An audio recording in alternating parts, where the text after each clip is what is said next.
This is Doc from Dead Man's Hand. Welcome to Dead Man's Hand's first gear talk.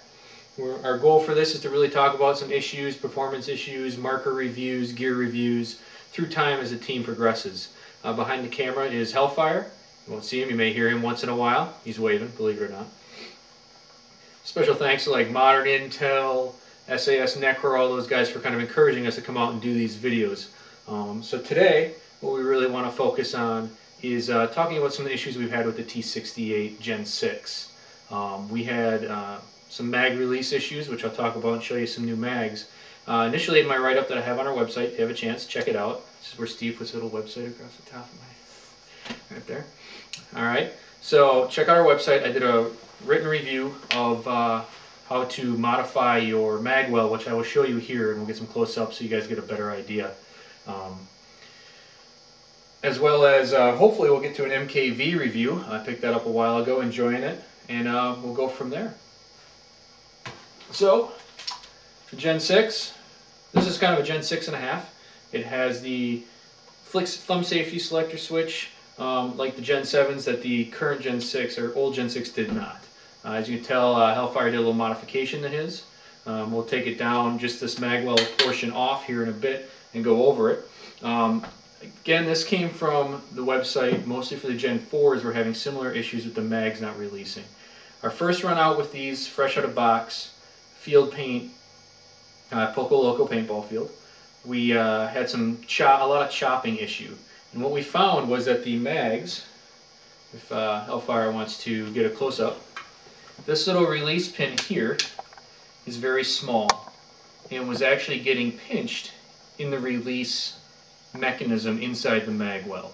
As a result of that, instead of it being depressed, the spring would stop. You would get misfeeds and then chops from there.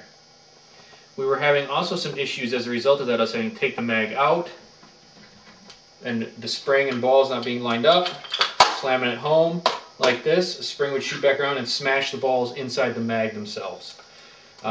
With our little modification, as well as some recreational grade paint instead of the tournament base, which are a little thicker shell, I've had no issues with my T68, which is right behind me over there. So again, we'll go over that. What I'd like to show you what Rack 4 has done is this is a new mag, one of the clear 20 rounds. This is one of the first 20 rounds. You saw the size of the mag release pin. Look on the new one, which will be on this side here. It's a much bigger foot pad.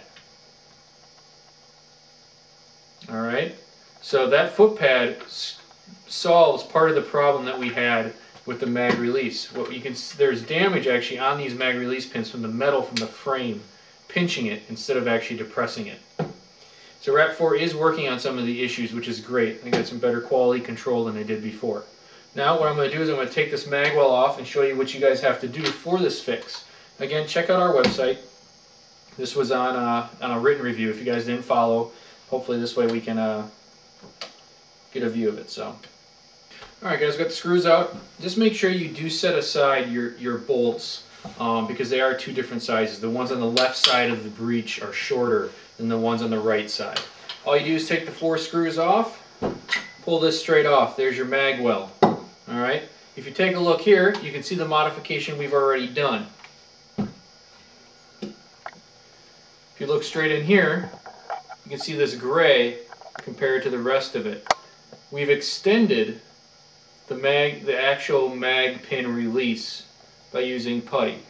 So the putty that we used was an auto body putty. Make sure when you come in here, as you can tell, you probably saw a little chip off there. That was because it wasn't sanded well enough before this putty was placed. Make sure you sand the paint off and get down to the bare aluminum, or else the putty won't bond as well. I did sand quite well and excessively inside here, which is in your mag release. This is an L-shaped section.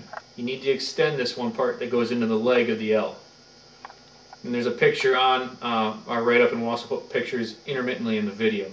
And then you allow that to dry. Make sure you wear gloves when you're doing this putty, guys, because this stuff gets sticky all over and it actually gets hot. So you want to wear gloves. That way you don't get it on your hands and don't have to worry about getting sick or having burns. So all we did was do that. With that modification, when the mag comes in, it hits that mag release every time, okay?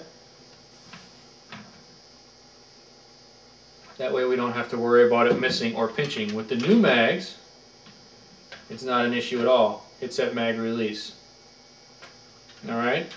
And nor was it an issue with the new mags, mostly with the old. So again, this works for both new and old mags. Just a quick fix. Put it back on, mag well in, bolts back in, like it never happened. Hit your field and play.